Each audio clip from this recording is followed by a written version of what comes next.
Hello সবাইকে, দেখো আমি একটা মিশো থেকে একটা জিনিস অর্ডার করেছিলাম, যেটা আমি আনপ্যাক করতে বসে গেছি। তো একটা এরকম টাইপের 4টে স্ট্যান্ড দিয়েছে, তার সাথে আঠা দিয়েছে, এরকম স্ট্যান্ড টাইপের দিয়েছে, যেটা দুটো রয়েছে। তো এইটা আমি কিচেনের জন্য অর্ডার করেছিলাম। তো দেখো আমি এবার কিভাবে কিচেনের কাছে এটা সেট করছি। তো এইখানে দেখো দুটো হুক দিয়ে দিয়েছে, ওখানেতে পেপার টাইপের দিয়ে দিয়েছে, এর মধ্যে কিন্তু আঠা আছে। তো আমি এবার পেপারগুলোকে তুলে দিচ্ছি, আঠাগুলো মানে পেপারগুলো তুলে দিলেই তোমার হয়ে যাবে। আর কিচেনের টাইলসটা আমি ভালো করে মুছে নিলাম, যাতে জল বা কিছু না থাকে। তো এটা সমানভাবে দুটো সেট করে নিলাম। তো এর মধ্যে তোমরা প্রয়োজনীয় জিনিসপত্র রাখতে পারো। তো আমি এটা যেহেতু বেসিনের কাছে, তো আমি এখানে টাওয়াল বা এইসব দিয়েই রেখেছি।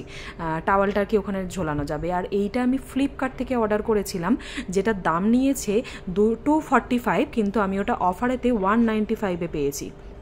এই র্যাকটা হচ্ছে বাসন রাখার জন্য খুবই প্রয়োজনীয়।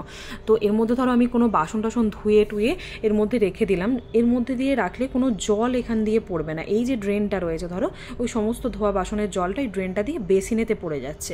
এখানে আমি তোমাদের জল দিয়ে দেখাচ্ছি, দেখো এই যে জল দিলাম, এই যে বেসিনেতে সব জলটা, মানে বেসিনের কাছেই এটা তোমার রাখলে বেশি সুবিধা হবে।